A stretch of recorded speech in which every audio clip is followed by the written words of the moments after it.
A new gacha release is like Christmas for content creators. We get endless YouTube suggestions of really insightful stuff, like "This new game is amazing! New limited character is busted!" Super in-depth guide about character X, explaining that his signature weapon is his best option and that the only equipment set that has a synergy with his kit is his best option, and so on. For ZZZ, I believe the most important non-clickbait discussion shouldn't be centered around the game being good or bad, but rather, is this game a good fit for you? Open-world games like Genshin Impact and its rip-offs give players a huge, ever-expanding world to explore with their characters. While the daily maintenance doesn't usually take too long, fully exploring areas, solving puzzles, finding secrets takes quite some time and allows players to feel immersed in the game world. Games like Honkai Star Rail have much smaller areas that are fairly quick to explore. Daily activities can often be cleared completely on autoplay, requiring very little active time. And I do enjoy playing Reverse 1999, but the game does not even have any form of exploration or on-screen character presence outside of fights and cutscenes. Everything can be done on autoplay and nearly every story can be fully skipped. Where does ZZZ place itself? The world is divided in many hubs and small locations. There is little to no exploration to do and all game content is centered around completing quests. While some of them happen within the hub, the vast majority of missions can be completed in the Hollow, a sort of instance where we enter with our characters, solve some puzzles and/or fights. What's important to know is that there is absolutely no autoplay in this game. Dialogues are skippable in a very smart way, as we get a very quick written recap of the skipped stuff, usually condensed in one line or two, but the actual gameplay part is just active gameplay on our part. I'm below player rank 30. Mission legs so far have been between 30 seconds and 8 minutes. The quickest missions, in my experience, are those associated with character growth. If you have played any of the MiHoYo games, character growth and gacha systems are extremely similar, and the daily energy is used to improve our characters' levels, their skills, their weapon, and so on. Most of the content is designed to be easily cleared by L and Joe, but any character works fine. It's a gacha game, so new limited character will always be meta, until new content will be released in order to make newer new characters shine. Rinse and repeat, so just pull for characters that you like and who can form functional teams.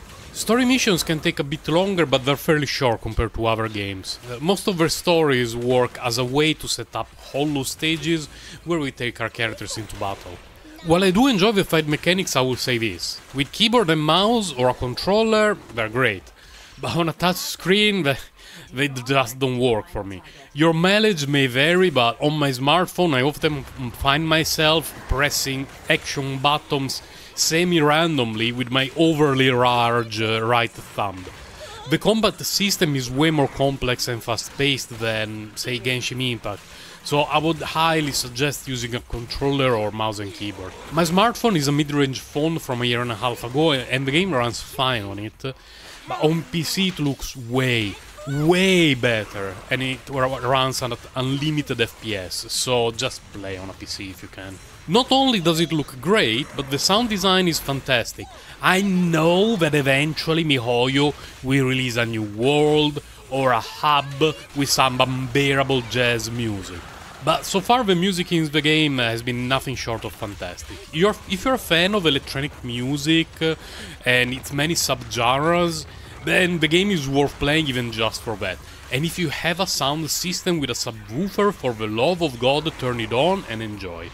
A few gripes that I have with the game. The menus! They are atrocious. It's visual diarrhea. This is not MiHoYo's first game, so I'm really surprised they made an UI that is so poorly designed. Going through menus is really confusing, and there is an endless amount of them, each covering one of the smaller aspects of the game. Going from Genshin Impact and Honkai Star Rail to this is astonishing, and not 5 minutes go by without having to access a sub-menu hidden behind multiple clicks through other menus. Easily one of the most cursed UIs I've experienced in a long time.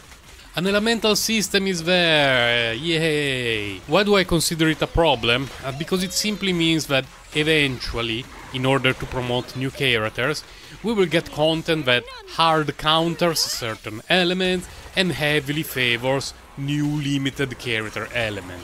Rock, paper, scissors mains will rejoice. I'm not a huge fan of rock, paper, scissors. I will try to ignore everything as far as I can and try to brute force as much content as it's possible.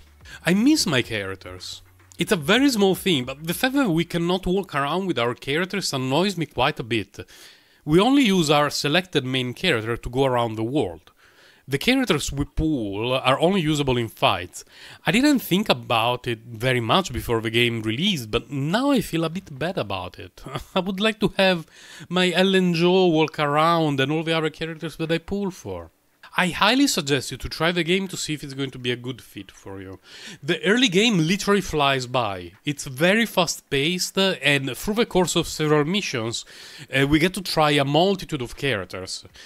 If you're very busy and tend to favor games that are idle games or have autoplay options, then maybe this is not going to be the game for you.